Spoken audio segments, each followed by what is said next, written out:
Hi, my name is Julie Geesling. I am in psychopathology. I am going to be discussing the Module 7's OCD assignment. After watching the video, my personal account, and whether or not this kind of confirms or dispels any knowledge I had of OCD, it does in some cases, and in other cases, it taught me some new stuff. So, some people in my family have OCD, and it's interesting because they don't have the same, some of the same things that the girl in the video did, Samantha Penna, I want to say. Um, some of their compulsions involve when they lock doors, they have to count and turn the doorknob like 10 times, but they do it in repetition. And it's however many times that they feel comfortable that they know the door is locked and that they can move on and comfortably leave their house knowing that their house is locked. That's just one example of some of the things some of the people in my family do. I've had other people lock the garage door and leave and then have to turn around and come back and lock the door and then leave and have to turn around and come back just to ensure that the door is actually locked. And we've done that a couple times. So that was interesting to see that she had some other issues with OCD, the symmetry, feeling symmetrical. Her story was an 8-year-old when she hit one side of her arm, she felt the need to do it to the other side to create this feeling that she was balanced. So I didn't realize that was part of it. I believe that suffering with OCD, many people talk about cleaning obsessions and that they have to have a clean house and everything has to be in their place.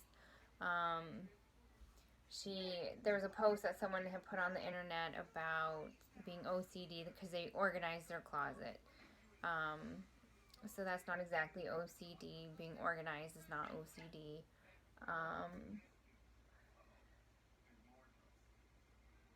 What else?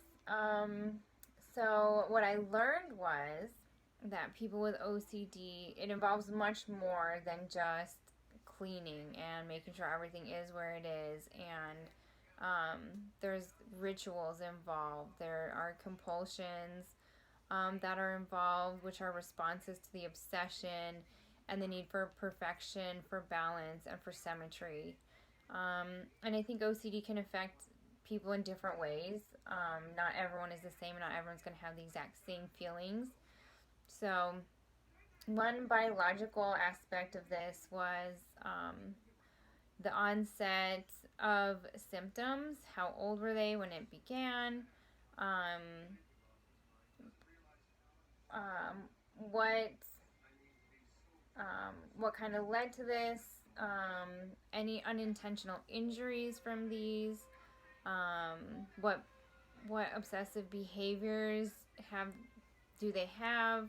And then how severe is the case and how to assess the severity of this case. A psychological would be the different rituals they perform, how this may interfere with their daily living, their daily schedule, how people process and cope with OCD, self-harm in order to create the feeling of symmetry.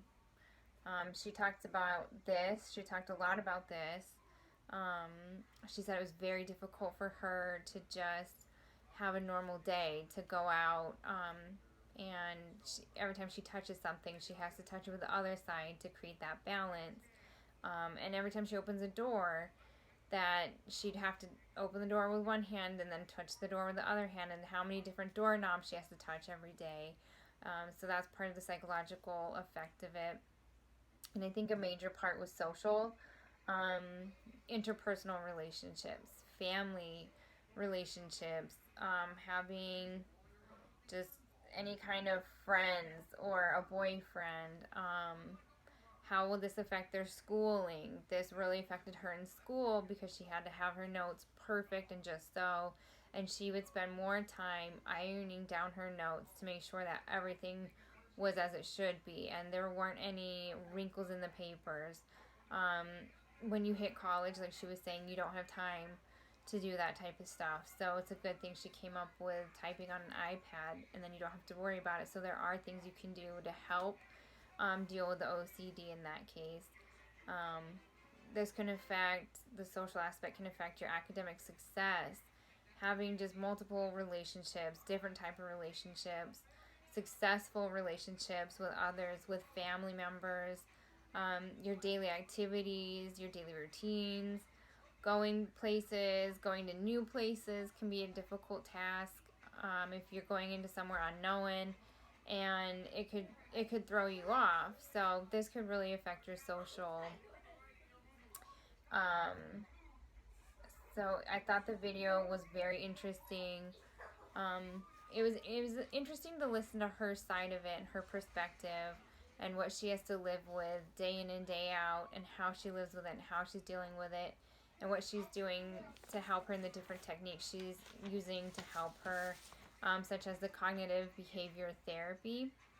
I thought that was amazing, and it's great that she's willing to talk about it and to be so open with her story and just share her story with others, and that way people out there know that they're not alone, that other people have this, and there are different things you can do to be successful and have a successful life and be able to just live day in and day out and be okay to live with this.